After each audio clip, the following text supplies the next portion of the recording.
Va ora in onda la rassegna stampa.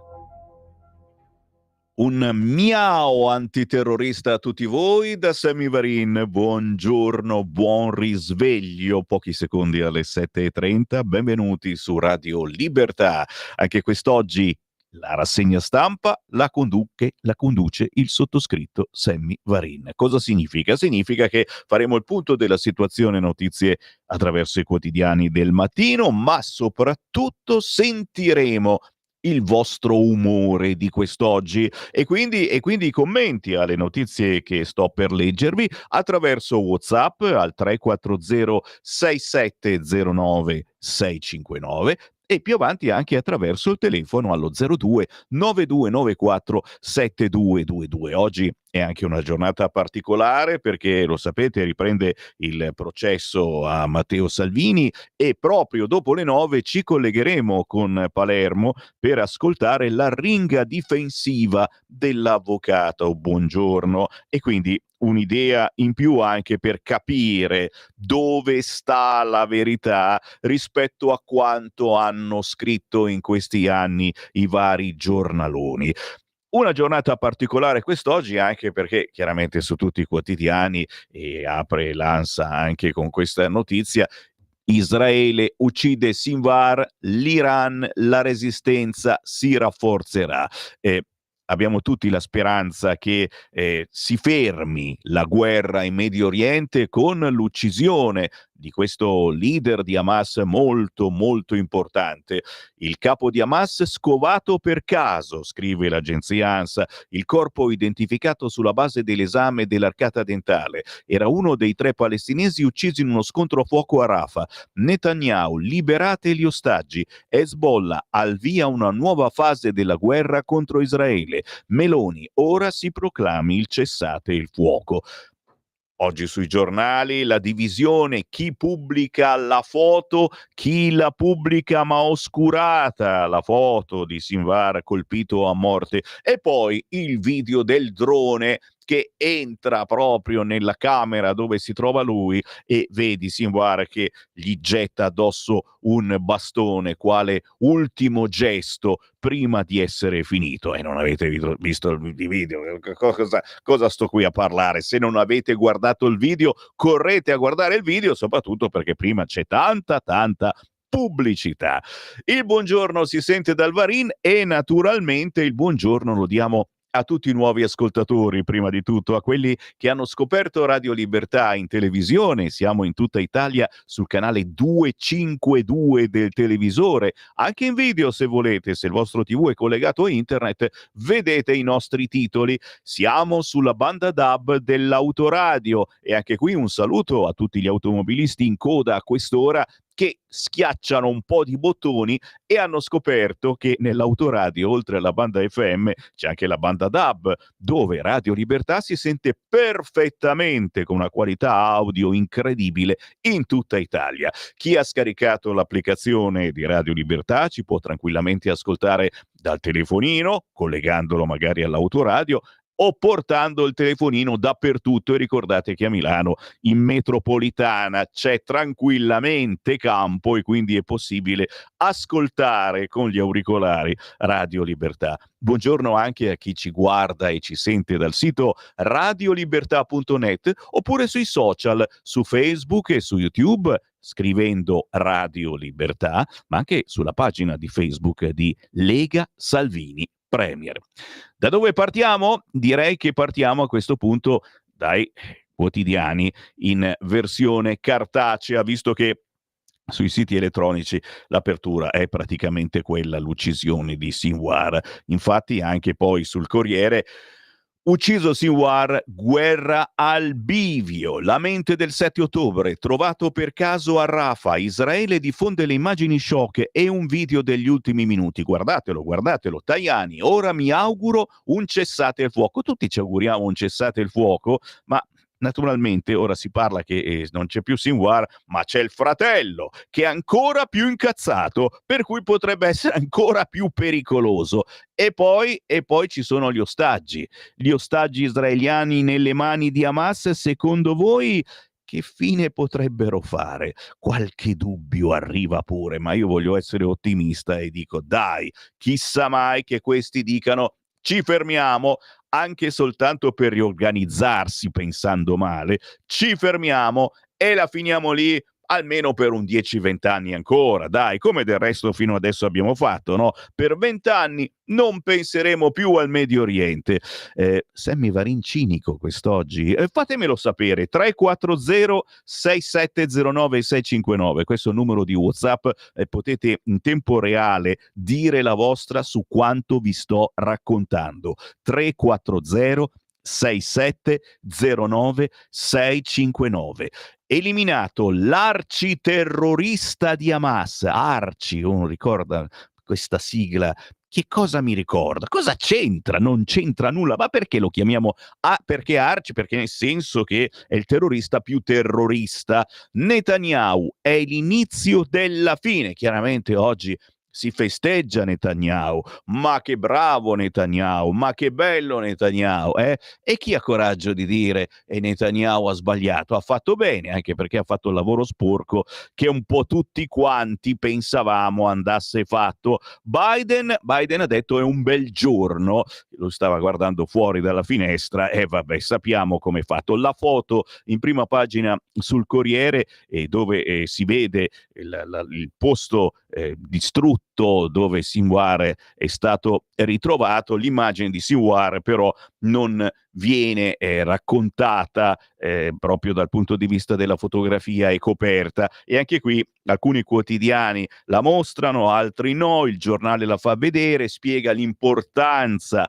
di far vedere le fotografie di questi mostri della storia e poi si ritorna indietro pensando anche a tutti quelli che in passato sono stati ammazzati e fatti vedere. Sempre in prima pagina sul Corriere, in primo piano il ritratto di questo Sinwar, vita e jihad nella striscia. E anche lì uno ci pensa, dice: ma è il caso di parlare di tutto questo? Non è che si incentiva poi qualcuno a fare una carriera del genere? E vabbè, a quel punto chiudiamo il giornale, lo buttiamo via. Attenzione, siamo sempre sul Corriere. Sanità, duello Schlein-Meloni, la BCE taglia ancora i tassi, ecco come cambiano le detrazioni, ma soprattutto chi ha un mutuo lentamente qualche cosa diminuisce, però sempre molto, troppo lentamente. Sul Corriere quest'oggi Salvini, storia di un processo. Ed è proprio qui che andremo tra poco, perché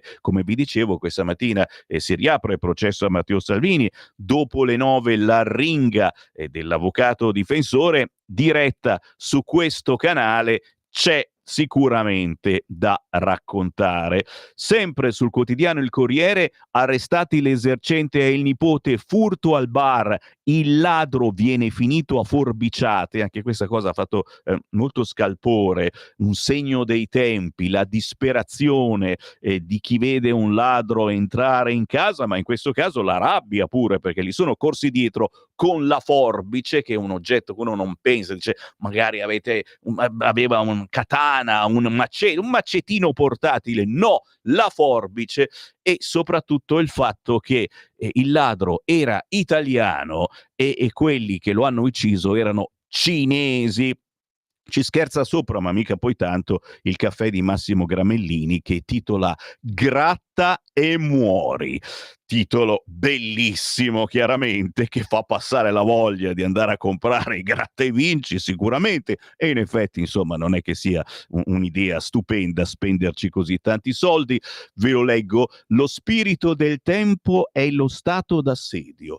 Non so se il barista cinese della periferia di Milano che ha ucciso a forbiciate un ladro di gratta e vinci si abbeveri a certi programmi e alle dichiarazioni di certi politici, non importa. Lo spirito del tempo è nell'aria, lo respirano tutti. La paura e sua figlia, la rabbia, sono il racconto dominante e finiscono per abbassare le difese immunitarie. Ormai anche le persone più miti possono venire contagiate dal morbo della violenza improvvisa e incontrollata. Non serve ricordare che i ladri e i balordi esistevano anche in passato ed erano almeno altrettanti, se non di più.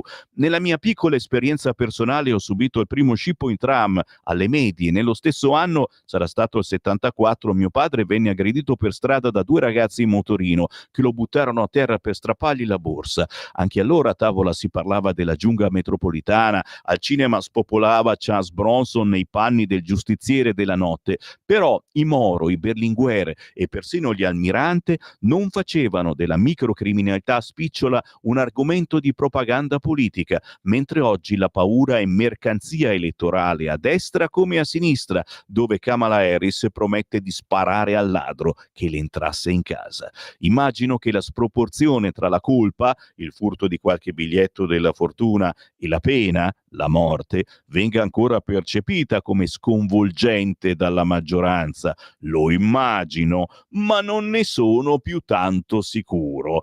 Così Massimo Gramellini, il gratta e muori.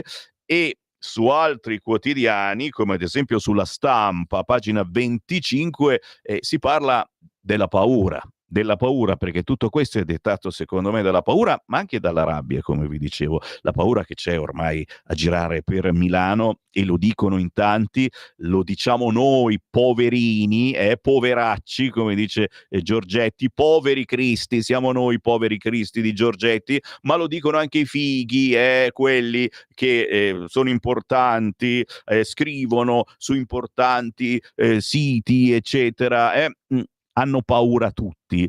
Che si fa? Punto di domanda. Ditemelo voi, signori. Avete un numero di telefono per scrivere i vostri messaggi: 3406709 659, il nostro numero di WhatsApp. Intanto la Repubblica: uccisa la mente del 7 ottobre. Raid dell'esercito israeliano a Rafah, eliminato il capo militare di Hamas che pianificò il massacro di un anno fa. Le famiglie degli ostaggi, ora abbiamo paura della vendetta. Gli Stati Uniti, un bel giorno per il mondo, pace più vicina a Gaza. Chiaramente Netanyahu esulta: con la morte di Sinwar colpito il male, ma la guerra non è finita, cioè questo non vuole ancora finire la guerra.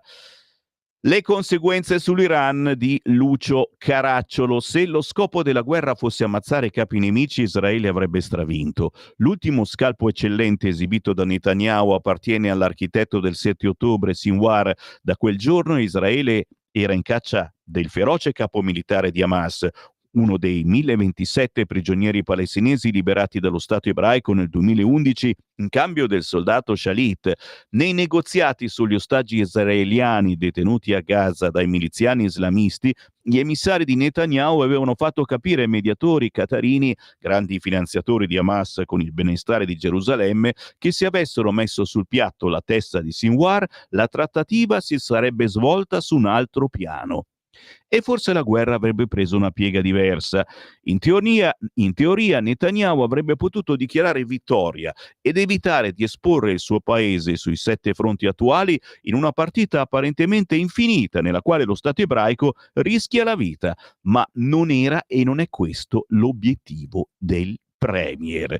Lucio Caracciolo prosegue poi a pagina 31. Il caso migranti in Albania, l'Europa divisa, giudici verso il no. Ma questa è Repubblica, ragazzi, perché su tutti gli altri giornali al contrario, ma che complimenti, tutta l'Europa contenta di questa scelta di mandare i migranti in Albania. Mica tutti, naturalmente, però è una rappresentanza per far capire al mondo intero che in Italia non sono gli scafisti che decidono chi entra. Oh santa polenta, ci vuole tutta. Ditemi che ho ragione, ditemelo. 3406709 659. Non me lo dice neanche Francesco, sono sicuro di avere ragione, ma certo, buongiorno.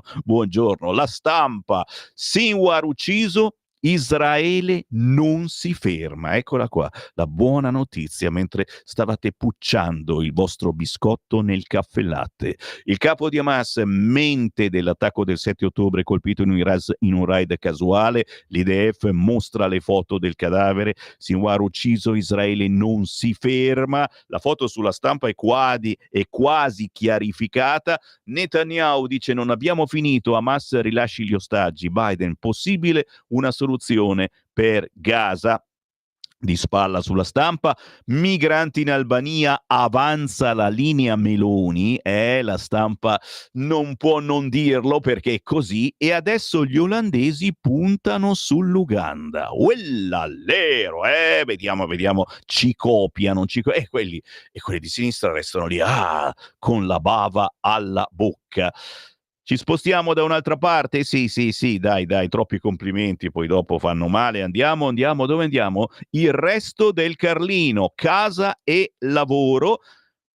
La manovra salva i bonus. Restano le agevolazioni per ristrutturare e per rendere antisismica l'abitazione, sconti fiscali per mobili e grandi elettrodomestici, incentivi a chi assume donne e giovani, premi a chi cambia città per lavorare, ossigeno all'economia dalla BCE che ha tagliato i tassi, ma sempre di pochino. La fine, ed eccolo qua, colpito a Gaza Sinwar, capo di Hamas in mente del 7 ottobre, Netanyahu esulta in TV, adesso liberate tutti gli ostaggi. E ricordiamo lo speciale di Antonino Danna che abbiamo fatto nella serata di ieri, quando praticamente ancora la notizia non era assolutamente ufficialissima.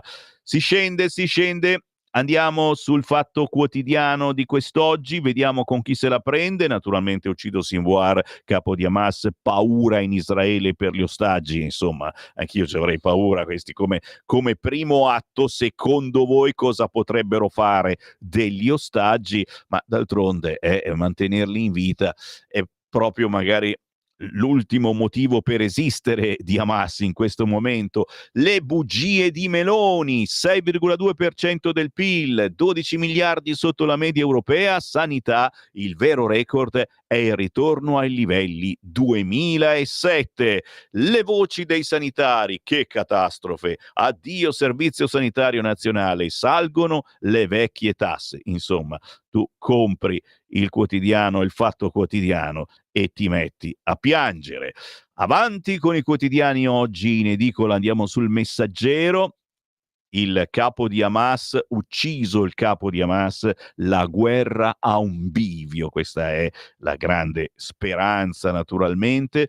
Statali, spinta al contratto, altri 153 euro per 3 anni, manovra, i nuovi tetti e le detrazioni, 4.000 euro per i redditi medi. E poi l'asse Premier Ursula, migranti, l'ok europeo all'accelerazione dei rimpatri. E quando l'Europa dice sì, te l'ho detto, questi di sinistra sbavano. Aumentare e accelerare i rimpatri dei migranti irregolari e lavorare a soluzioni nuove. C'è il via libera dell'Unione Europea. Meloni, noi un modello. Ancora quotidiani, andiamo sul quotidiano La Verità. La Meloni albanese fa impazzire Macron e l'opposizione. Vera è sta cosa. Il PD chiede all'Unione Europea di punire l'Italia.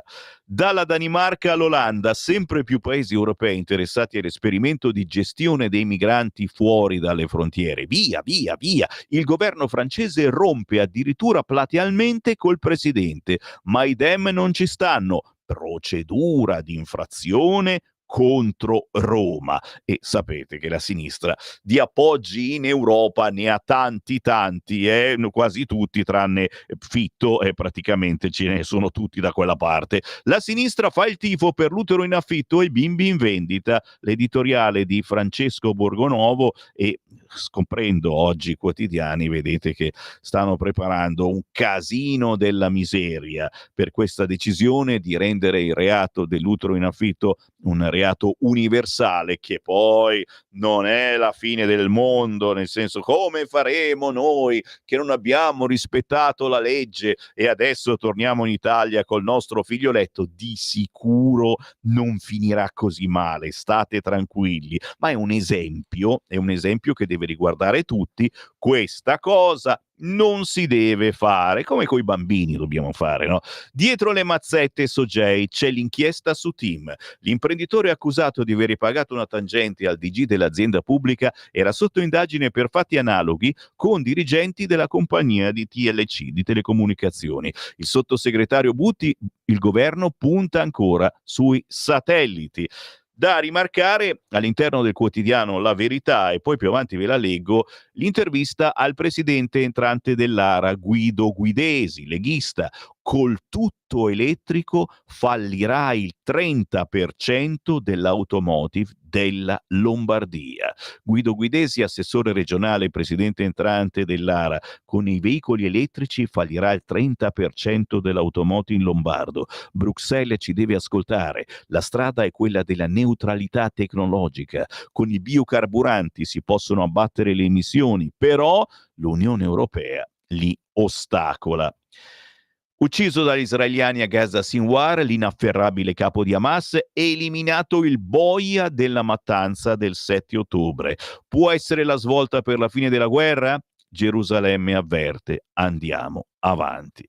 E queste sono le parole che ci tolgono ogni speranza, ma speriamo che siano soltanto parole al vento. Intanto il giornale, ucciso il boia di Hamas, e poi un po' più in basso l'editoriale di Alessandro Sallusti, una giusta vendetta.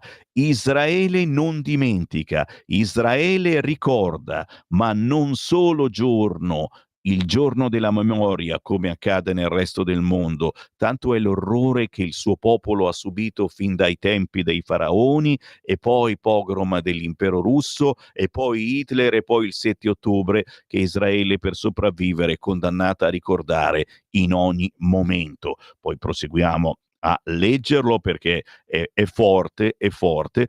E a proposito di robe forti, ad Alberto Signore, all'interno del quotidiano Il Giornale, vertice a Bruxelles, migranti, ora l'Unione Europea tifa per l'Italia.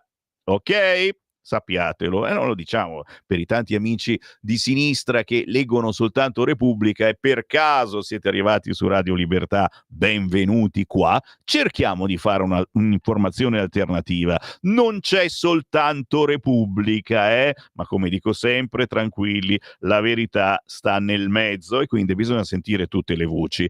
Libero. Israele libera Gaza, Sinwar eliminato, colpo mortale ad Hamas. Chi era il macellaio che ha ideato il 7 ottobre? E poi in centropagina la linea Meloni piace, PD isolato in Europa. Questo è un altro titolo da incorniciare, chiaramente, se fosse vero, speriamo. A Bruxelles diversi paesi si schierano con l'Italia sui centri migranti all'estero. I nostri progressisti delusi vanno in Albania a protestare. E ancora il film sul segretario del PC Berlinguer, i compagni riscrivono la storia di Berlinguer e qualcun altro ha scritto Sberlinguer. Con lui la politica è diventata moralista. Ma ancora su quello che è accaduto in Medio Oriente, l'editoriale di Mario Secchi, Netanyahu dà un'occasione ai palestinesi. La mente dell'assalto del 7 ottobre, il macellaio di Khan Yunis, ha incontrato la morte a cui non poteva sfuggire. È stato ucciso dai soldati israeliani a Rafah, dove mesi fa le anime belle dicevano che non bisognava entrare. Tutti gli occhi su Rafah era lo slogan degli utili idioti di Hamas.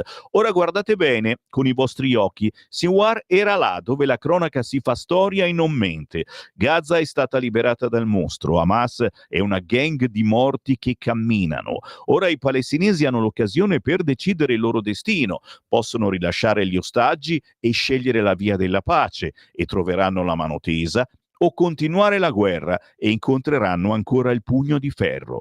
Non è finita. Ma un anno dopo la strage degli ebrei, Hamas è sconfitto, Hezbollah vacilla, l'Iran di Khamenei trema.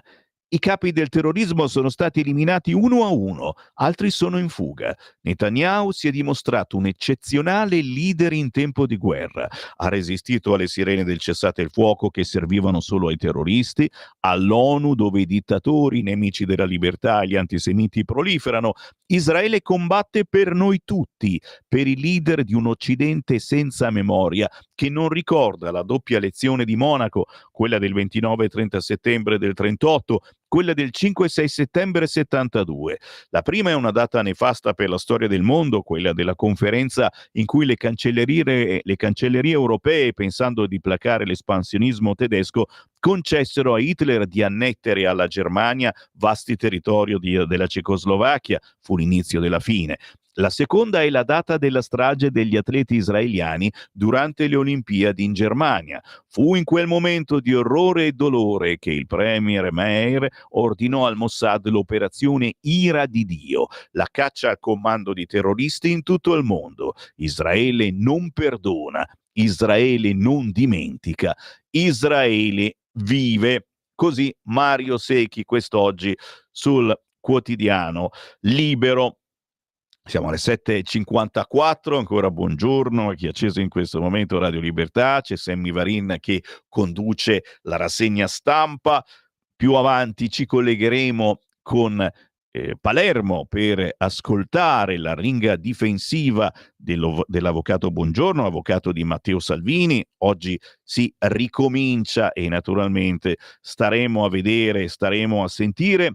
Cosa manca? Il tempo, ad esempio, ne mancano tantissimi, ragazzi. Come al solito, io poi vado a richieste, come facevano le vecchie radio anni 70-80, non richieste musicali, ma richieste di quotidiani. Se manca qualche prima pagina, la volete sentire, magari volete anche qualcosa di più della prima pagina, richiedetemi il giornale inviando un WhatsApp al 340 67 09 659. Il tempo di quest'oggi: migranti, il modello Albania, ci tirano, era scritto tirana, ma hanno cancellato la A, tirano per la giacca. Salvini al vertice con i patrioti, obiettivo comune proteggere le frontiere europee. E già, ieri c'è stato il vertice del terzo gruppo più importante in Europa, signori, il gruppo dei patrioti, e se ne è dette di cose belle che tra poco vi vado a leggere. Il tempo di Osho, Israele elimina Sinwar, la mente del 7 ottobre, e due soldati che si parlano ci hanno fatto fuori tutto RCDA. E questi sono naturalmente soldati di Hamas. Roma e Milano, capitali del crimine. Nella città eterna il record dei furti. Chiaro che questo gratta e muori, come è stato scritto da Gramellini, ha fatto parlare tanti e soprattutto ha fatto ricordare quelle che sono le problematiche di sicurezza percepite da chi vive nelle grandi città. A Roma il record dei furti, ma anche Milano va molto bene, e sono tutte però percezioni, perché poi se andate a vedere i dati, ma come? Ma no, è tutto in diminuzione. Sì, in diminuzione perché nessuno più va a denunciare. Quante volte l'abbiamo detta questa cosa? Dove andiamo? Andiamo sul quotidiano Il Corriere, perché ora c'è la pausa tra 3 minuti, ma nel frattempo vi ricordo, eccolo qua, Corriere, pagina 14, Salvini e il processo di Palermo, il leader porta in piazza la Lega, presidio sul caso Open Arms, il segretario giudici comunisti, ieri l'incontro con i patrioti. Da Bruxelles a Palermo una chiamata alle armi per un appuntamento fondamentale e chissà se decisivo per Matteo Salvini.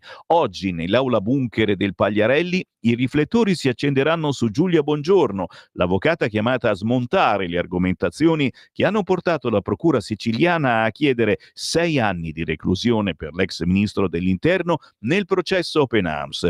Alla partita giudiziaria si affianca quella politica che Salvini gioca su più tavoli. Ieri mattina lo ha fatto su quello europeo, partecipando al vertice del gruppo dei patrioti, presenti tra gli altri Viktor Orban, Marine Le Pen, Geert Wilders.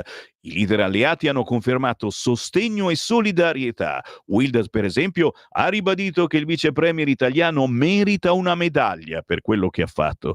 Salvini ha ringraziato tutti ribadendo il motto che va ripetendo da qualche settimana: io non mollo. Poi, in una diretta social in serata, ha evocato giudici comunisti, parlato di un processo politico portato avanti da una parte di magistratura di sinistra e si è detto orgoglioso di quello che ho fatto.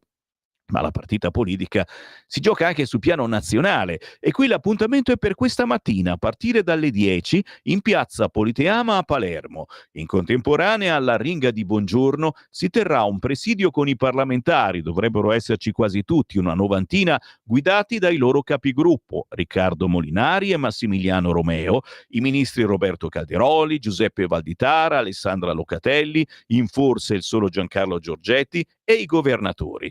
Non ci sarà per imprecisati impegni personali il generale Roberto Vannacci, ma ha mandato un messaggio: difendere la patria è sacro dovere di ogni cittadino, figuriamoci di un ministro. Incondizionata solidarietà a Matteo Salvini. E dove va Vannacci? Ve lo devo dire, beh, gli ascoltatori di Radio Libertà lo sanno, ve l'ho detto ieri, va a un incontro con Rizzo, il comunista Rizzo, un incontro interessante, ho aggiunto io. Chiaro che andare da Salvini era forse ancora più importante quest'oggi. I parlamentari della Lega insieme a tanti cittadini saranno in piazza per ribadire che difendere i confini non è reato, spiega una nota ufficiale del partito. La mobilitazione di Palermo ha l'obiettivo di difendere le ragioni di Salvini. Non ci saranno isterie collettive come quelle viste in altre circostanze, come a Riace per la condanna di Mimmo Lucano. Per preparare il presidio, possibile anche un flash mob, le truppe leghiste sono arrivate a Palermo già nel pomeriggio di ieri, poi in serata tutti a cena con il leader Salvini in un ristorante affacciato sulla spiaggia di Mondello per mettere a punto contenuti e slogan di questa mattina. Segue dalla prima Goffredo Bucci: dai decreti ai tribunali, così il capitano è arrivato all'ultima scommessa, una cavalcata tra le paure partita nel 2016. Stai ascoltando Radio Libertà. la tua voce libera, senza filtri né censura. La tua radio.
È musica indipendente, sono artisti che non ascolterete su altri canali, purtroppo, perché è musica che non paga, perché sono artisti poco conosciuti a livello nazionale e per girare su una radio importante, sapete bene, ci vuole un certo background. Io li trasmetto ogni giorno, ogni mezz'ora facciamo una pausa nella rassegna stampa proprio con questi artisti sconosciuti. Francesco Strano è il pianista delle 8 con Never Stop Shining, il pianista dall'orecchio assoluto, ammesso a Educational Music Academy del maestro Roberto Cacciapaglia. Questo che abbiamo ascoltato, Never Stop Shining, è un inno alla resilienza e alla speranza, un messaggio che invita a non mollare mai, anche di fronte alle sfide della vita. Buongiorno e buon risveglio. 5 minuti dopo le 8 del mattino, Sammy Varin all'interno della rassegna stampa legge i vostri WhatsApp. Chi me li invia al volo, glielo leggo subito. 340 67 09 659. Memorizzate sul vostro cellulare questo numero. 340 67 09 659. Vi serve in qualunque momento del giorno o della notte. Se avete un pensiero che vi sembra intelligente, ma anche se non vi sembra intelligente, inviatecelo. Il primo che arriva in studio lo legge. E guarda, ne è arrivato subito uno qua. Ciao Sammy, da quello che ho sentito, questa persona uccisa a forbiciate a Milano non era uno stinco di santo. Fatto sta che a forza di tirare la corda, oltre ad avere perso la vita in quel modo atroce, è riuscito a rovinare anche quella della sua famiglia. Sì, a me spiace veramente, moglie e 3 figli, e quella dei suoi aggressori. Poteva essere fermato prima? Sì, perché appunto non era uno stinco di santo, è stato già arrestato più volte e rilasciato poi, certo. Ne ripeto, quello che è avvenuto, soprattutto il fatto che sia stato preso a forbiciate, è un attacco di ira e di paura nello stesso tempo. Cinesi, perché i tabaccai erano cinesi, che hanno ammazzato il ladro italiano. Tante situazioni che complicano ancora di più la paura che abbiamo quotidianamente a vivere in quel di Milano. WhatsApp 340 6709 659. Qualcuno mi chiede di intervistare ancora Don Minutella, lo abbiamo intervistato qualche anno fa, quello che dice che Bergoglio non è mica il Papa, e per qualcuno c'è anche un po' di ragione. E poi che gusto ci prova Travaglio e la sua carta igienica a raccontare balle monumentali che sembrano vere, ma dimentica che non siamo tutti cretini. Ma caro Marco, chi te l'ha detto che non siamo tutti cretini? C'è il rischio serio che Sinwar diventa un martire? Che si fa per non essere ucciso a forbiciate? Semplicemente non si va a rapinare, quello se l'è cercata. È vero, e d'altronde lo diciamo sempre, lo dice anche Matteo Salvini come battuta, ma mica poi tanto, che insomma fare il ladro è un mestiere pericoloso e se lo fai, sai, così come fare il terrorista. Il terrorista è comunque un mestiere molto pericoloso, direi. È meglio fare qualcosa d'altro. Buongiorno Sammy, se possibile io ti faccio richiesta di non leggere Repubblica, Stampa, Fatto, Riformista e Domani. Corriere l'hai già letto. Oh, caro Fabio, mi dispiace, perdonami, però vi dico la verità che oggi è proprio il Corriere a dare più spazio e insomma si dà tanto spazio a quello che succederà questa mattina a Palermo. Ricordiamolo, intorno alle 9:30 ci collegheremo con l'aula bunker di Palermo per sentire l'arringa dell'avvocata Bongiorno, l'avvocata di Matteo Salvini, che cercherà di difendere Matteo Salvini. Non succederà niente di grave quest'oggi, perché poi ci saranno chiaramente le reazioni nelle prossime settimane e quindi abbiamo tempo ancora per parlarne, però come vi dicevo, quest'oggi sul Corriere c'è ampio spazio su questo argomento. Salvini e il processo di Palermo, il leader porta in piazza la Lega e c'è polemicuzza, si scrive non sul Corriere ma sul quotidiano Il Tempo, perché Vannacci non c'è. D'altronde Vannacci ha un incontro con Rizzo, ma non un incontro privato, è un incontro bello che vi ho anche pubblicizzato, perché è interessante dal punto di vista politico, soprattutto perché Rizzo, che è il mio fratello gemello, ben sapete, Marco Rizzo, ha delle visioni che a volte sfiorano e anche abbracciano le nostre. E io ridendo e scherzando, ma d'altronde lo facevo anche con i 5 Stelle tanti anni fa. Qualcuno ricorda che io ho previsto che Matteo Salvini sarebbe andato al governo con il Movimento 5 Stelle, quel murales ancora appeso nella vecchia sede di Radio Libertà, ex Radio Padania, con Matteo Salvini che bacia il leader del Movimento 5 Stelle Di Maio, l'avevo previsto io e tutti mi hanno preso in giro, mi avete presi in giro per anni, perché l'ho detto qualche annetto prima. Oh, uffa, ancora sul Corriere per far arrabbiare il nostro ascoltatore, ma ricordo oggi c'è un bel articolone firmato da Goffredo Buccini che parla del personaggio Matteo Salvini. Dai decreti ai tribunali, così il capitano è arrivato all'ultima scommessa, il processo, una cavalcata tra le paure partita nel 2016.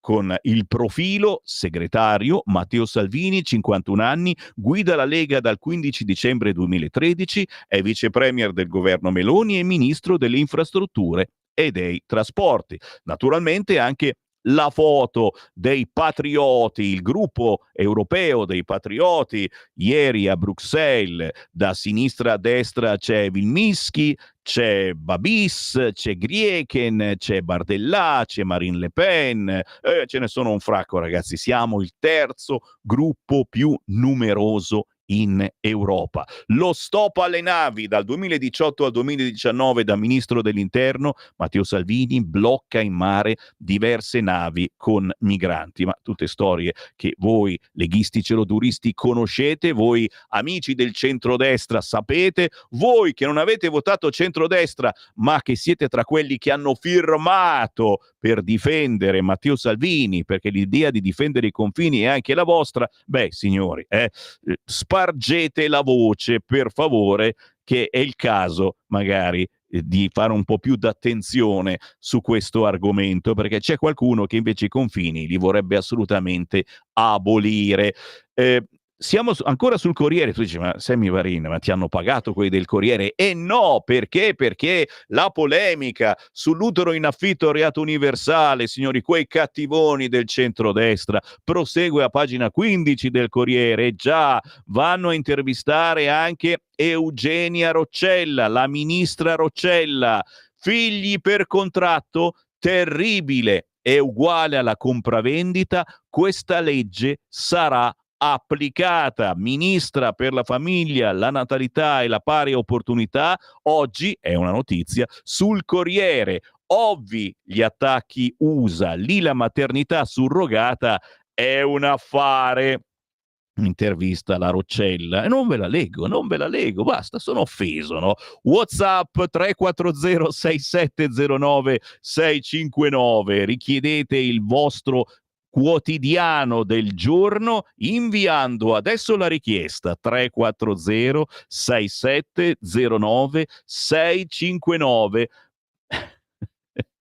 Questa non la leggo, Cesano, Raul, no, cioè, questa proposta di bombardare la Sicilia, facciamo fuori 50.000 siciliani innocenti pur di sterminare i mafiosi, mi sa di un pochettino antisemita. Su Israele vi sveglierete quando sarà troppo tardi, eppure quelli che ci odiano di più sono proprio lì, i Parenzo, i Gad Lerner. A proposito, non l'ho visto Gad, ma c'era a Pontida? Maurizio Molinari, i giornali degli Elkan, cosa hanno in comune tra di loro? Facciamo distinzione tra ebrei e sionisti, caro Raul da Cesano. Io non faccio nessuna distinzione, semplicemente dico che a volte si esagera con le vendette, questo è vero, però ammazzare il leader di Hamas è un favore, secondo me, che Netanyahu ha fatto a tutti noi. Ditemi che non è vero, Tu dici no, perché adesso si arrabbiano ancora di più. E l'Iran cosa dirà? E ditemelo voi. 340 6709 659. È una rassegna stampa che faccio con voi, ragazzi. Da solo non ci voglio stare. C'è un audio? Sentiamolo sul cursore.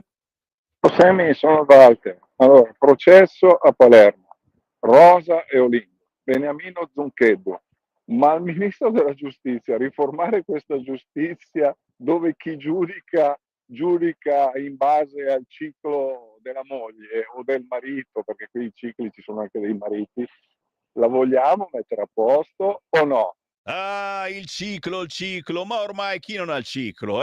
Lo abbiamo tutti, siamo un pochino cambiati in questi anni. Gli assorbenti igienici li mettono anche nei bagni degli uomini, sembra incredibile. E bisogna imparare a metterli su, però non è difficilissimo.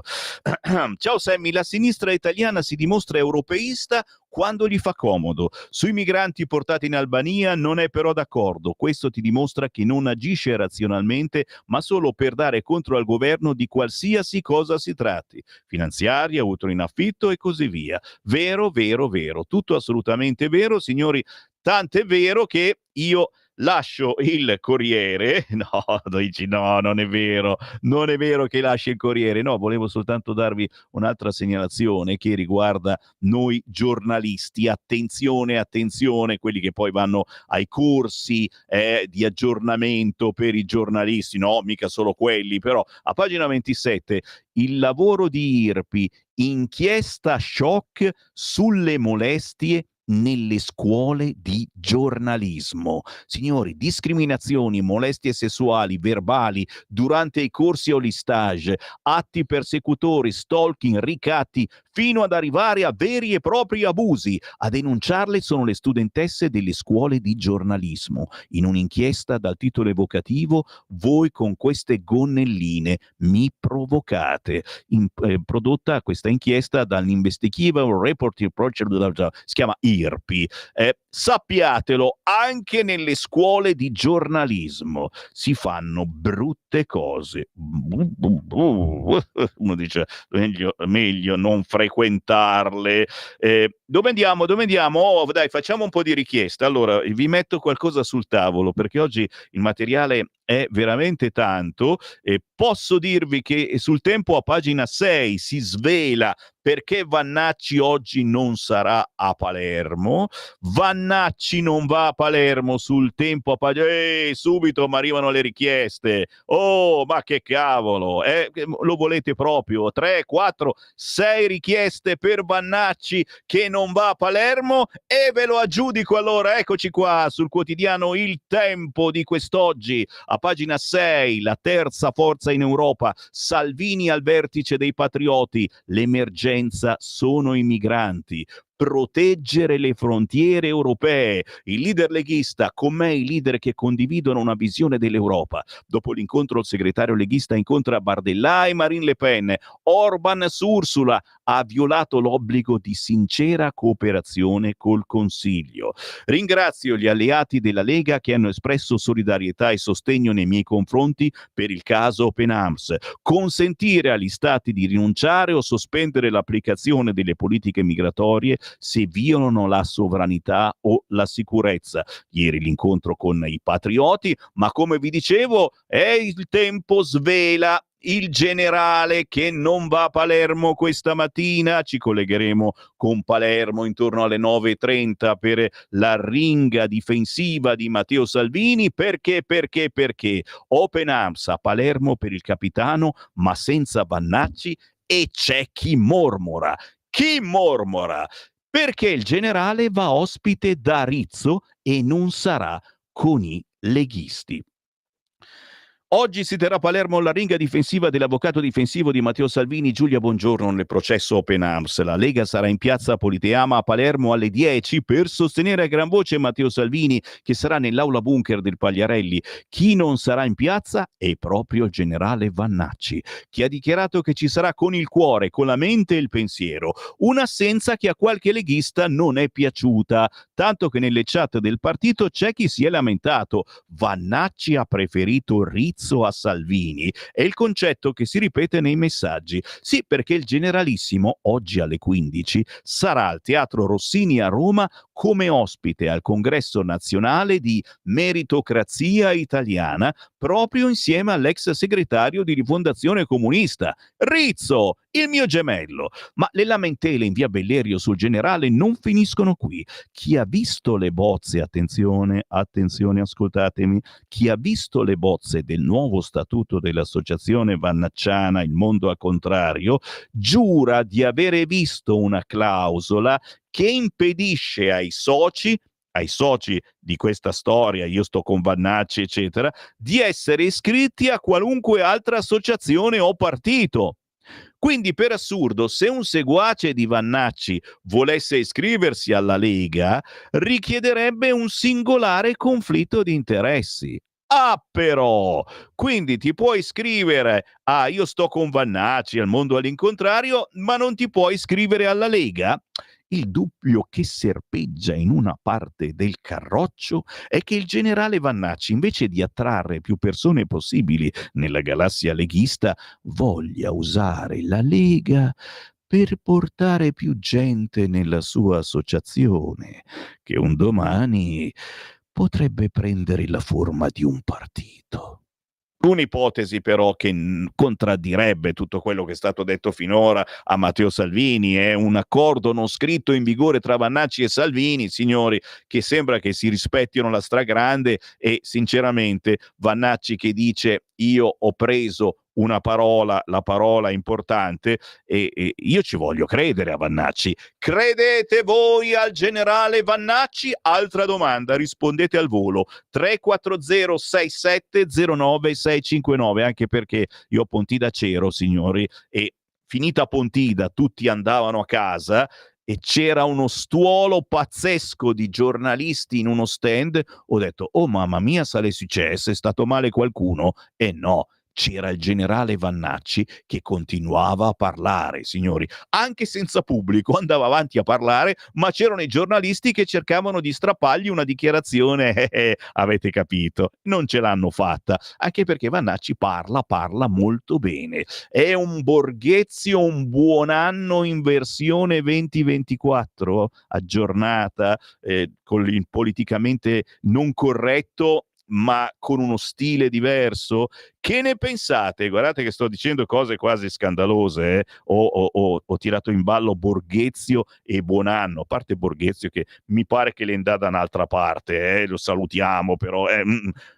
340 6709 659, vi sto mettendo sul tavolo argomenti ping pom pom scoppiettanti, ma prosegue l'articolo sul Tempo, senza considerare il fatto che un conto è Vannacci dentro la Lega e un altro è Vannacci fuori dalla Lega. L'impressione infatti è che il fenomeno del generale scrittore si stia lentamente sgonfiando, no, e la riprova non sarebbe solo il flop della 2 giorni di Viterbo organizzata dall'associazione Noi con Vannacci dell'ex senatore Umberto Fusco, ma anche dai primi numeri che trapelano la festa Marina di Grosseto organizzata dal Mondo al Contrario per il 23 novembre. Nell'albergo riservato ai partecipanti sono arrivate solo 150 prenotazioni. Vabbè, scusa, il 23 novembre a un certo punto, vabbè, esageriamo, però robe da pensare, ma ribadisco e discoriba, da giornalista,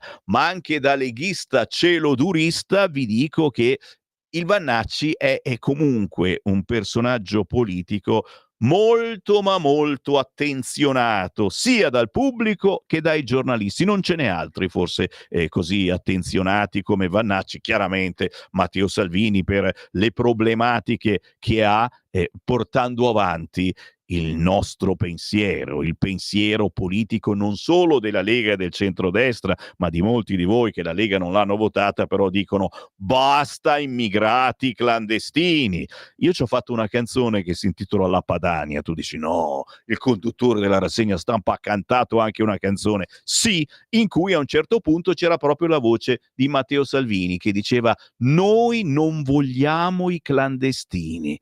Attualissima, immigrati va benissimo, abbiamo bisogno di gente, di manodopera, assolutamente sì, ma rispettando le regole, ed è proprio il rispetto delle regole il significato anche di quello che sta portando avanti il nostro governo, spostando un po' di immigrati in Albania, e vedi che tutta l'Europa ci guarda, ma guarda che ci guarda, sì. WhatsApp, certo, vi ho fatto svegliare, 340 6709 659, sveglia, sveglia, sveglia, c'è un audio, sentiamolo, proviamo, rischiamo.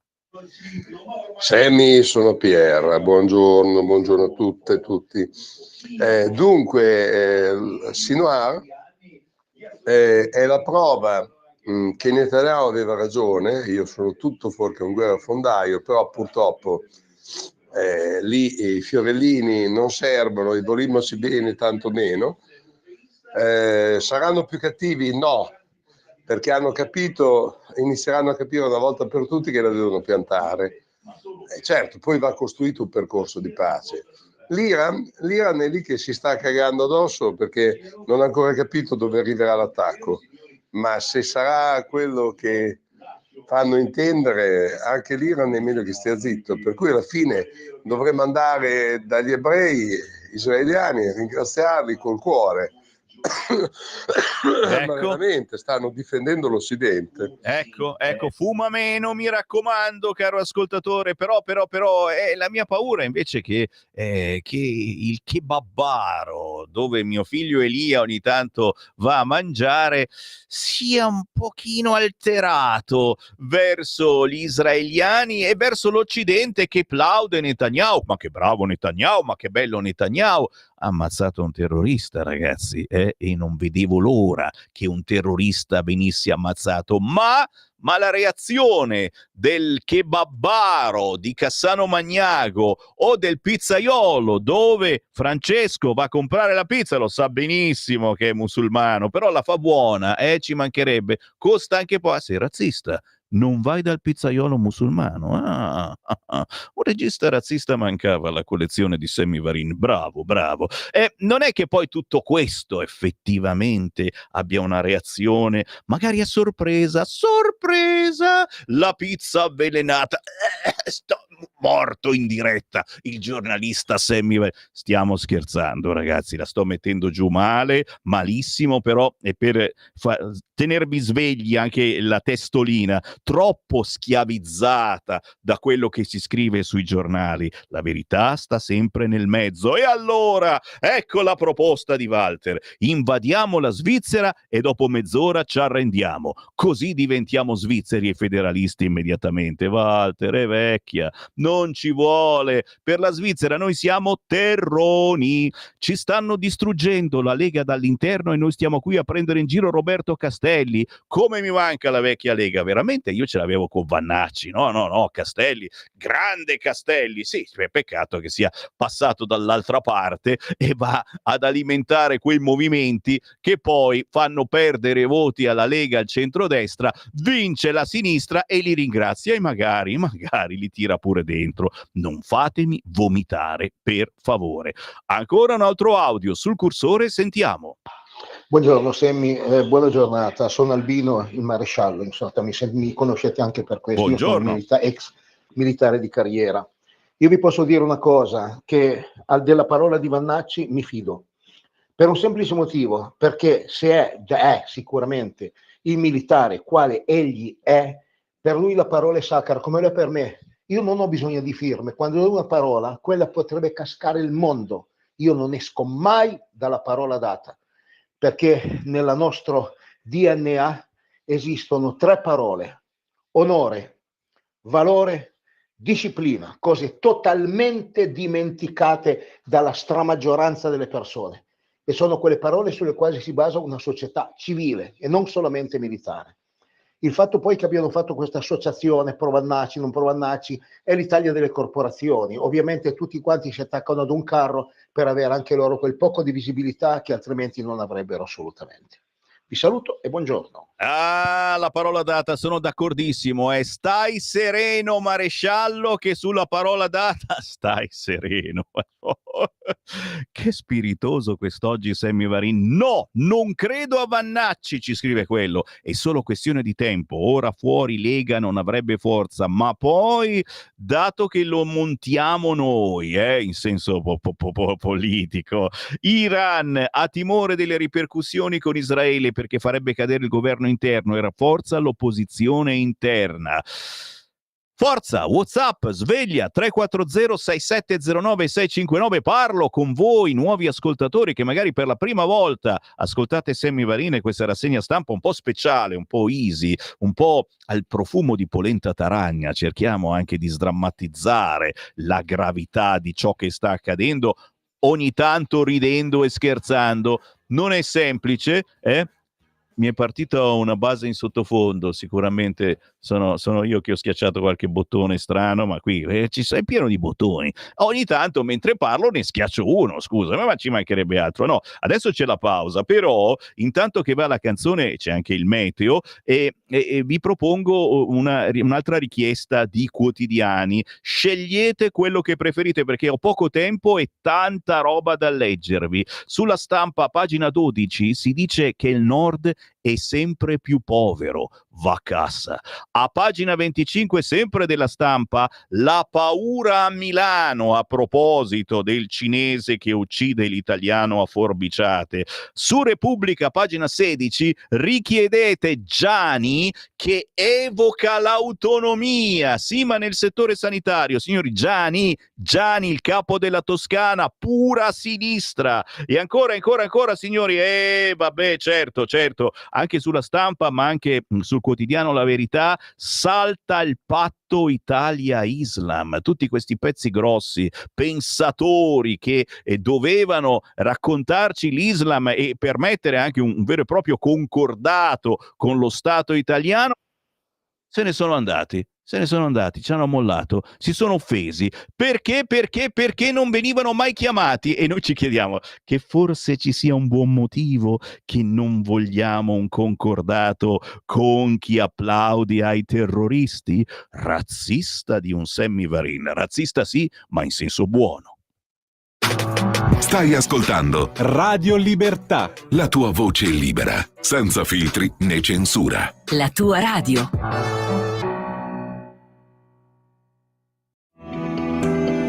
Il meteo.it presenta le previsioni del giorno. Giornata grigia e piovosa sull'Italia a causa di un ciclone in atto sul nostro paese. Temperature in generale diminuzione. Al mattino piogge piuttosto diffuse da nord a sud, localmente anche di moderata o forte intensità. Il tempo sarà un po' più asciutto solamente sui settori centro-meridionali adriatici e sulle aree ioniche. Nel pomeriggio poi ancora precipitazioni diffuse su tutto il territorio nazionale, seppur alternate con qualche pausa asciutta. Per ora è tutto da ilmeteo.it, dove il fa la differenza. Per tutti i dati c'è la nostra app. Una buona giornata da Alessandra Tropiano. Avete ascoltato le previsioni del giorno.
No, non fate complimenti a Sammy Varin, ma questi sono artisti indipendenti sconosciuti a livello nazionale, ma ragazzi, è Stefano Signoroni, la bellissima versione della vita, 1968 Sanremo, Elio Gandolfi e Shirley Bassey, wow, fresco di Blue Note, Stefano Signoroni ha avuto una bellissima serata vintage, che poi è la sua specialità. Stasera e domani Stefano Signoroni sarà al Rumore Bar di Corso Venezia a Milano. Bravo Stefano.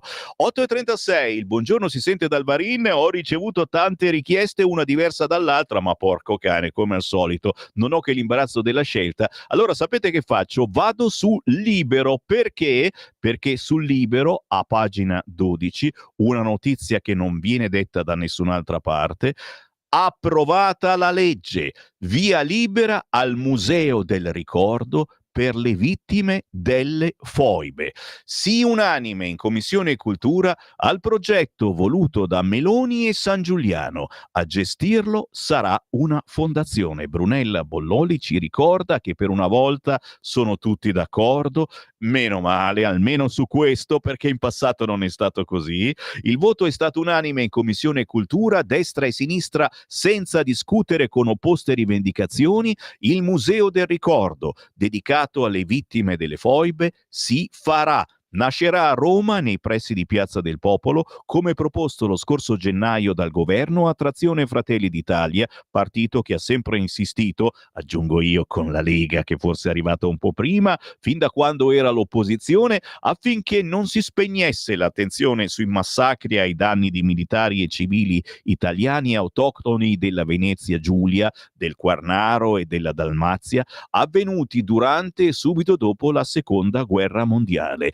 Vittime troppo spesso dimenticate, mai del tutto considerate dall'opinione pubblica. Così la buona notizia, e ogni tanto una buona notizia davvero ci vuole. E poi dove andiamo? Ah, ok, vado sulla Verità, me l'avete richiesta, signori.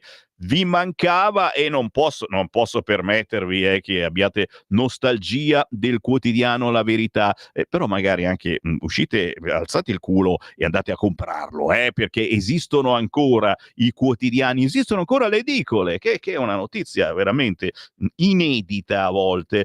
La Verità ci ricorda che salta il patto Italia-Islam.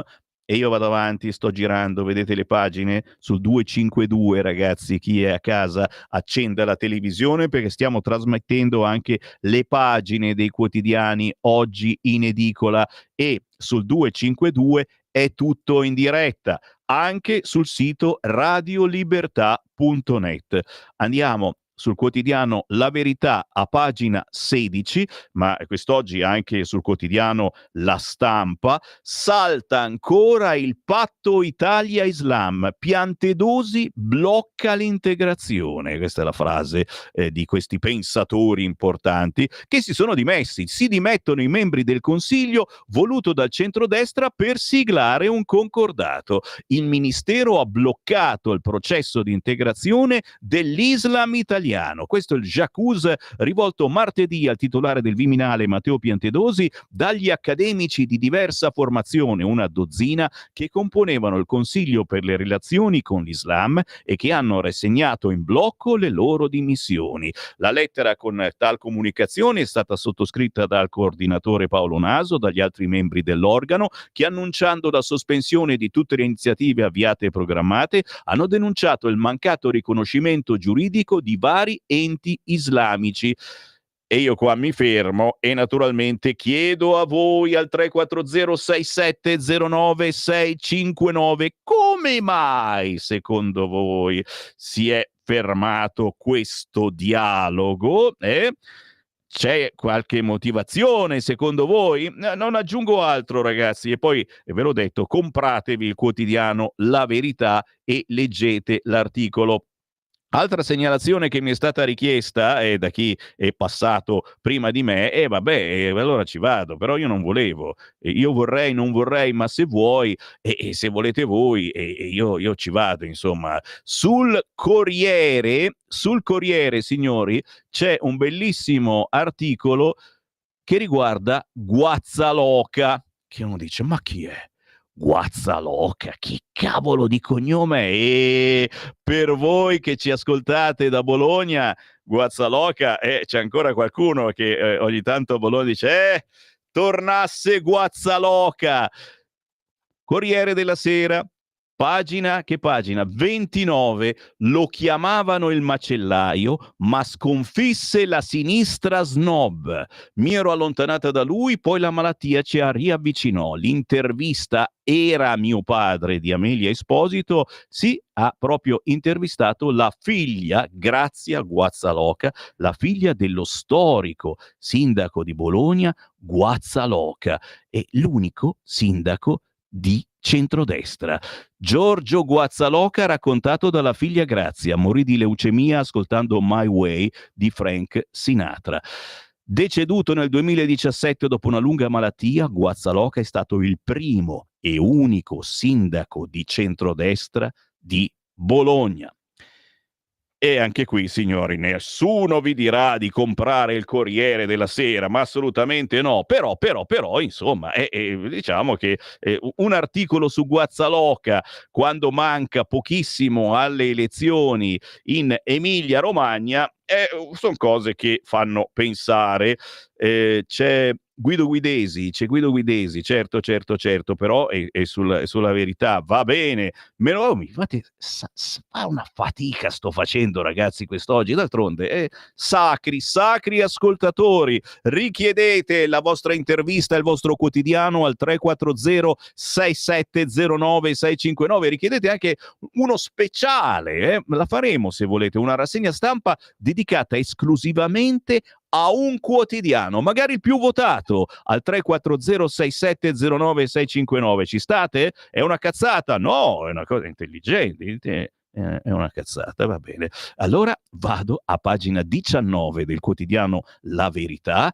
Ambiente e povertà, l'intervista con Guido Guidesi. Con il tutto elettrico in Lombardia fallirà il 30% dell'automotive. L'assessore regionale e prossimo presidente dell'Alleanza delle Regioni Europee del settore dice: serve neutralità tecnologica, sì ai biocarburanti. Gianluca Baldini, a partire dal 2025 l'assessore allo sviluppo economico della Lombardia Guido Guidesi, della Lega tra parentesi lo metto io, diventerà presidente dell'Alleanza delle Regioni Automotive, ARA Automotive Region Alliance, l'unica istituzione riconosciuta dall'Unione Europea che riunisce i territori con un tessuto industriale specializzato nel settore automobilistico e un forte indotto. Si compone di 36 regioni europee, di cui 9 italiane: Lombardia, Piemonte, Emilia-Romagna, Toscana, Abruzzo, Molise, Basilicata, Veneto ed Umbria.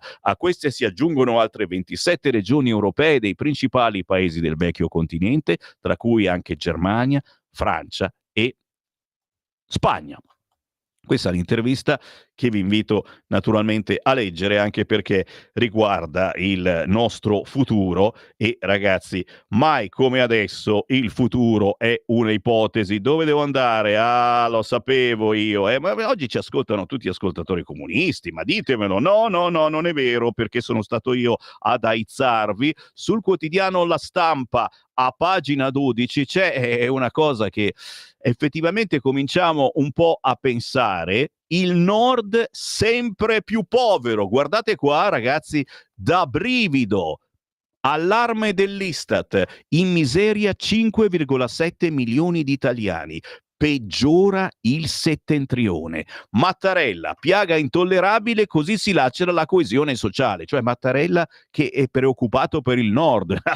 Non ci credo, si scherza. Non scende il numero delle famiglie in condizione di povertà assoluta in Italia, scrive Anna Maria Angelone quest'oggi sulla Stampa. Anzi, nell'ultimo anno è salita la cifra di minori in stato di totale indigenza. Questa è l'impressionante foto scattata dall'Istat nel nostro paese relativa al 2023, ma soprattutto effettivamente nel confronto tra un anno e l'altro l'incidenza della povertà a livello individuale aumenta tra i residenti del nord-ovest, dove abito io, 9,1% contro l'8,2% nel 2022, mentre si riduce lievemente al sud, 12% dal 13,3% del 2022. Cioè al sud, lo abbiamo già capito, vivete molto meglio che qui al nord, perché tutto costa di meno. Sì, va bene il lavoro, però la povertà assoluta è più alta nelle famiglie numerose,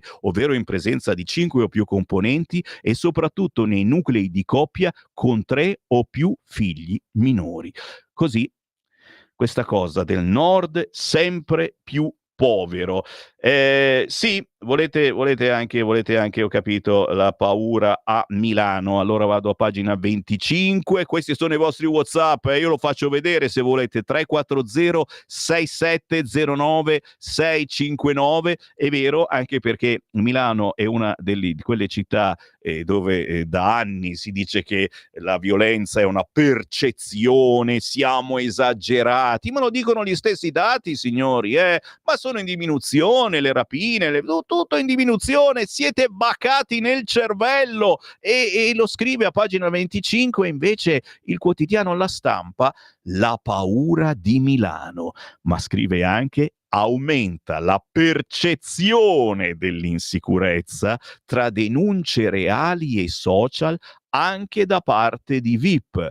Ma i crimini non sono cresciuti e i dati del tribunale fotografano un più 30% di arresti per reati di strada. Insomma, siete voi bacati che avete paura del nulla. L'ultima a lamentarsi, scrive Francesco Moscatelli e Monica Serra quest'oggi sul quotidiano La Stampa, l'ultima a lamentarsi su Instagram è stata chi secondo voi? La presentatrice influencer Giulia Salemi. Che cosa ha scritto? Da donna sono stanca di vivere in una città così poco sicura. Vedo solo facce che mi terrorizzano, potenziali scippatori e stupratori che mi fissano. Non sono libera neppure di portare fuori il cane. Anche il cane, no? Vede dei cani che lo guardano male, no? Bella Milano, per quel che costa, bella e sicura. Ma prima di lei è lungo l'elenco di VIP che hanno lamentato soprattutto sui social quanto Milano sia diventata una città pericolosa, invivibile, tanto da farlo diventare un format che viene ciclicamente alimentato. Signori, la nostra paura, l'insicurezza è un format, secondo La Stampa. Un paio d'anni fa ci tira in ballo anche Chiara Ferragni. Sono angosciata e amareggiata dalla violenza che continua a esserci a Milano, la situazione è fuori controllo. E poi Lenoir Casalegno, aggredita in Brera, l'ex Beline Ludovica Frasca e Thais, la moglie del calciatore Stefano Sensi, Giulia Amodio, insomma, anche Cristian Vieri, cioè ci tira fuori tutti i riccastri che si lamentano, la gente comune no, perché siamo sul quotidiano La Stampa. No, mi fermo, andate avanti con le vostre richieste, poi riprendiamo, adesso c'è il qui Parlamento, se volete vi faccio anche qualche nome e cognome, perché giustamente uno dice, ma come, no, il secolo d'Italia, guarda il fascistone, subito, secolo d'Italia, e poi, buongiorno, non sia volgare, signor Semmi, è mio padre questo, no, leggi l'unità e il manifesto, così aiuti chi soffre di stipsi. Qui Parlamento, torniamo tra 10 minuti e potete farvi un giro se volete. No, restate all'ascolto. C'è la Ravetto? Che cacchio, c'è la Ravetto, vuoi mettere? Io ascolto la Ravetto. Qui Parlamento.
Qui Parlamento. Stai ascoltando Radio Libertà. la tua voce libera, senza filtri né censura. La tua radio.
Si chiama Ester Cesile, le sue canzoni sono sempre velate di malinconia. Anche questa 1122, canzoni intime come lettere d'amore che purtroppo non scrive più nessuno. Tenco e Cocciante, i suoi maggiori influencer. C'è speranza, in senso buono. Brava Ester Cesile, cercatela su YouTube e sugli store digitali. Anche lei indipendente, come tutti gli artisti trasmessi da Sammy Varin in questa mattinata di rassegna stampa. Ah, buongiorno, sì, sono io che mi occupo di rassegna stampa in questo momento storico, dalle 7:30 alle 9:30. Il nostro condirettore Giulio Cainarca si è preso la fascia subito dopo di me con un approfondimento importante che si chiama Auto da Fè. Quest'oggi però giornata altrettanto bella tosta perché avremo il collegamento con l'Aula Bunker di Palermo. Intorno alle 9:30 ricomincia il processo a Matteo Salvini. Oggi c'è l'arringa difensiva dell'avvocato Giulia Bongiorno. Saremo in diretta tra pochissimo proprio su queste frequenze. Intanto però io apro anche le linee. Chi vuole parlare in diretta su Radio Libertà, chi vuole commentare i fatti del giorno, può chiamare 02 9294 7222 ed entrare in diretta senza alcuna censura. Leggo i vostri WhatsApp tra pochissimo al 340 6709 659. Intanto però il maltempo, chiaramente in primo piano ci sono state esondazioni, allagamenti in Liguria, treni in tilt tra Genova e La Spezia, è stato trovato morto un anziano che era uscito a cercare funghi. In Toscana, a Siena, scuole chiuse per la forte pioggia, stazione allagata, treni bloccati fino a mezzogiorno, allagamenti a Pisa, scuole chiuse anche nella Val di Cornia. A proposito di Toscana, me l'avete richiesto voi, vado a pagina 16 del quotidiano La Repubblica, che fa venire l'imperizia solo a nominarla, si scherza, però c'è un'intervista al governatore della Toscana Giani.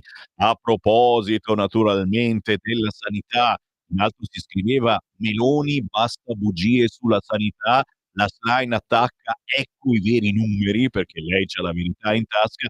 Più in basso il governatore della Toscana Giani dice: con quei fondi non copriamo l'inflazione e la spesa pubblica. E a un certo punto dell'intervista evoca anche l'autonomia. Ma intanto prendiamo qualche telefonata. Pronto?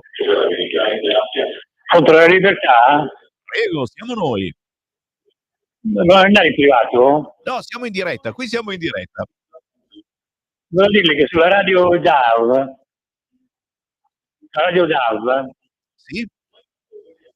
io non fuori la libertà la tua radio sotto, invece non mi è fuori più. Non solo la libertà.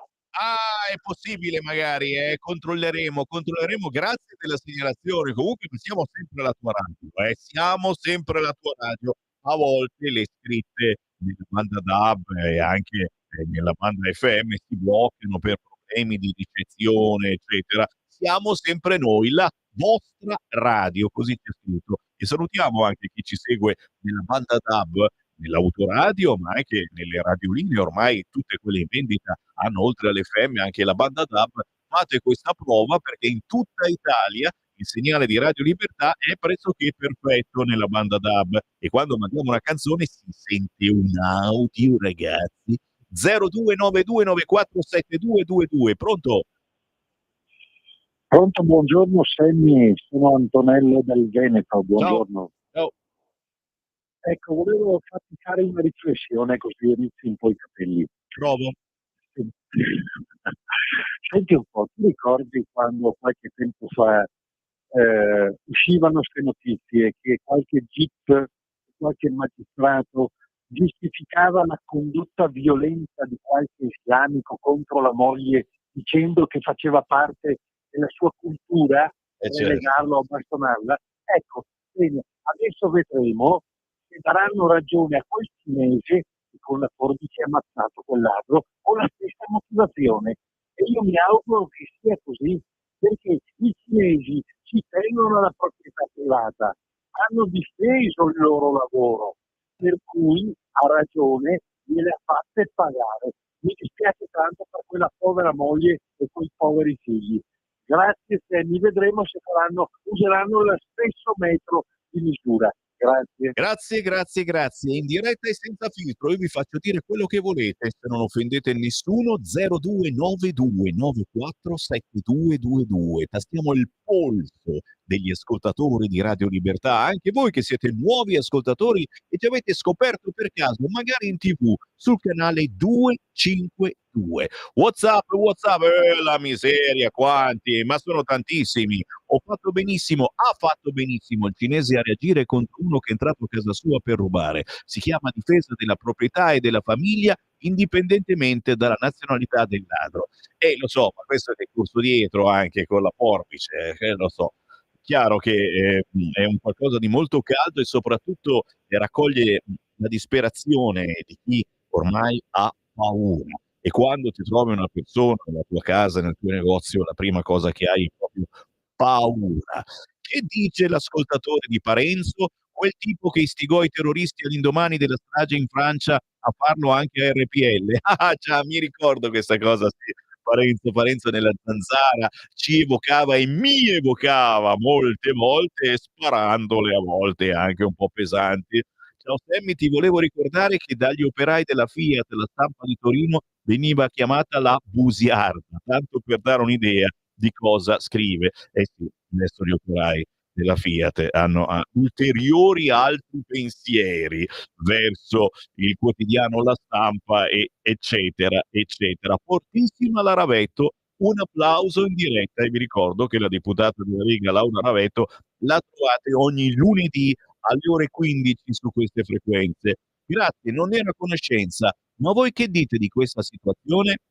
Ah, a proposito, sì, che mi hanno richiesto Don Minutella, questo è quello che odia il Papa. Le analisi e i documenti danno un quadro preciso e concordante. Bergoglio si è insediato contro le regole canoniche e sta seminando la distruzione del cattolicesimo.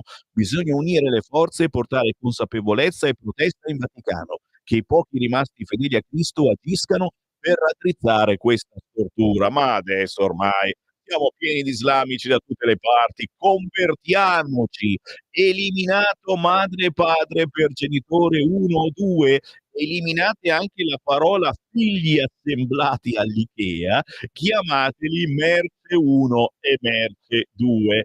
Dai che sono le linee libere, dai che potete entrare in diretta, 02 9294 7222 per commentare le notizie di quest'oggi, mentre vi dicevo, ragazzi miei, è così, su Repubblica quest'oggi l'intervista a Giani che una volta ogni tanto evoca l'autonomia a proposito della sanità. Giani dice: con quei fondi non copriamo l'inflazione e la spesa per i farmaci.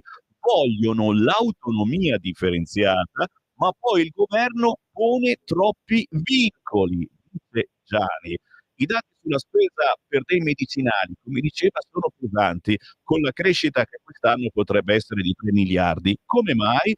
Risponde Giani, l'incremento tendenziale di quella voce è legato anche a una serie di provvedimenti che sono stati assunti dal governo, che ha cambiato i tetti del payback e il sistema di distribuzione di alcuni farmaci. Poi sono aumentate le remunerazioni per le farmacie. Si tratta di incrementi sui quali le regioni non possono intervenire, perché i prezzi dei medicinali li tratta AIFA con i produttori. A quanto si sa, circa 1,3 dei miliardi stanziati quest'anno serviranno a fare assunzioni e ad altre spese per aumentare gli stipendi del personale, dice il giornalista. Risponde Giani, presidente della Toscana. È uno dei problemi di questo periodo. Gran parte delle risorse che ci vengono riconosciute sono vincolate dal Ministero alla Salute, che chiede vengano spese per certe voci. È già successo tante volte, con soldi per gli straordinari dei medici per l'abbattimento delle liste di attesa, ad esempio, ma anche per altre partite. Il governo che da una parte spinge per l'autonomia differenziata, dall'altra stanzia soldi per le regioni ipervincolate.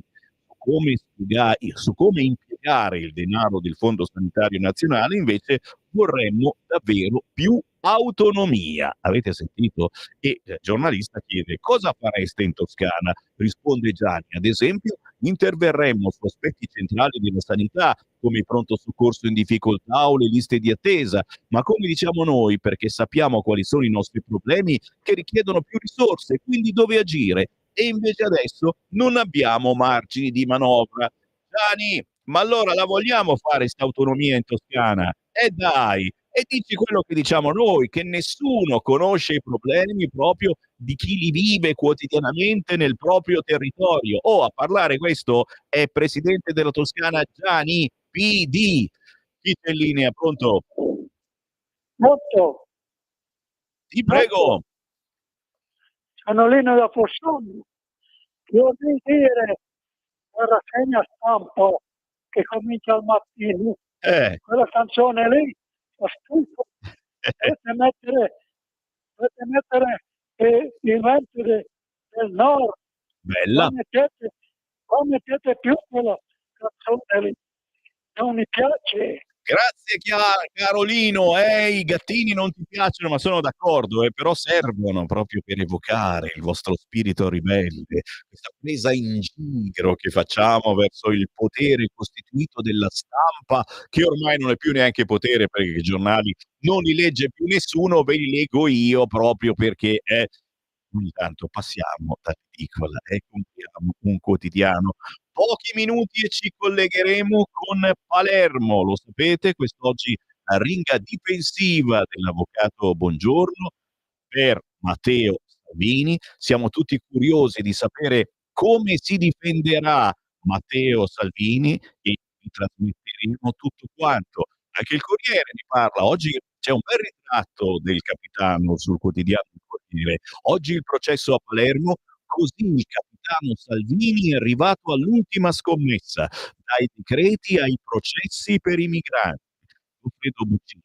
Salvini e il processo Open Arms a Palermo, il leader porta in piazza la Lega. Sapete, intorno alle 10 ci sarà un flash mob con tutti i generali della Lega, proprio in quel di Palermo. Intanto la Meloni è soddisfatta per la nuova linea sui migranti, non c'è più ideologia in Unione Europea. La Meloni chiaramente è ottimista, però abbiamo visto che ogni quotidiano la mette in modo diverso. Pare che certo l'Europa abbia dato l'ok, ma sapete che il PD si intrufola dappertutto e strappa dichiarazioni di odio verso chi ha fatto questa nuova legge, quindi questa opportunità anche di trasmettere un segnale diverso verso chi vuole venire nel nostro paese con gli scafisti. È finita questa situazione, doveva finire anche molto prima. Vediamo ecco anche il quotidiano Repubblica che parla di Salvini, il processo e la piazza, Salvini convoca i ministri, giudici comunisti, la storica frase di Silvio Berlusconi. Ancora WhatsApp, dai, abbiamo una manciata di minuti prima del collegamento con Palermo, 340 6709 659, il caso cinese ha un vantaggio rispetto al caso Frigerio. Il cinese era più coperto dalla loro famiglia che si farà bene vedere, scrive Mauro. Poi Mauro me la spieghi meglio perché io non sono così intelligente, queste cose faccio fatica veramente a comprenderle, a capirle. Ancora, certamente il più veloce entra in diretta allo 02 9294 7222. A proposito, qualcuno mi chiede, ma del G7 sulla disabilità, niente, è finito ormai, voi i giornali parlano di una cosa finita, oggi non ne parla nessuno. È chiaro che si è concluso in Umbria il G7 sulla disabilità con una importante carta, ne parleremo, ne abbiamo parlato ieri con un consigliere regionale, ne parleremo nei prossimi giorni con chi c'è stato a questo G7 internazionale sulla disabilità. Purtroppo abbiamo un ministro che è della Lega e i giornali non hanno preso in considerazione questo importantissimo evento perché il ministro della disabilità è di centrodestra. Avvenire, ucciso il capo di Hamas. Avvenire è uno di quelli che ha scritto qualche cosa sul G7, per quello che leggo la prima pagina, ma si è già dimenticato tutto. Ucciso il capo di Hamas, la guerra ha una svolta. La morte di Sinvar può sbloccare le trattative sugli ostaggi e su una possibile tregua. E anche qui la domanda che Sammy Varin ha fatto a voi ascoltatori al 340 6709 659: secondo voi si sbloccano le trattative sulla liberazione degli ostaggi avendo ammazzato il numero uno di Hamas, quello che ha inventato tutta questa violenza pazzesca contro Israele, o al contrario l'ultima mossa potrebbe dire i tuoi ostaggi, sai che ti dico Israele, col cavolo che li vedi o li vedrai morti? 3 punti interrogativi e naturalmente anche, dico io, almeno una possibile tregua. Diamogli una ventina d'anni per riorganizzarsi a questi Hamas e nel frattempo magari pensiamo a dove mettere i palestinesi, a farli andare un po' più d'accordo con gli israeliani senza che loro vadano avanti a occupargli i territori. Lo sapete che la verità sta nel mezzo e bisogna trovare una soluzione. Anche il quotidiano Avvenire scrive stranieri e con figli, povertà da record. Qui non si parla più di nord impoverito, che non andiamo più avanti con questa situazione, ragazzi, sappiatelo, non si va più avanti. Se il nord non ha più la forza di tirare la carretta a Italia, sprofondiamo. A venire punta sugli stranieri e con figli, povertà da record. E voi state già scrivendo, e sfido, questi se ne fanno 4-5 di figli, noi è già tanto che ne facciamo uno, scrive Luigi. I dati Istat relativi al 2023 segnalano che vivono in condizioni di povertà assoluta poco più di 2,2 milioni di famiglie, l'equivalente di 5,7 milioni di persone. La miseria e le condizioni di disagio dilagano soprattutto nel mezzogiorno e tra i nuclei più numerosi, tra gli operai, tra i minorenni e tra gli stranieri.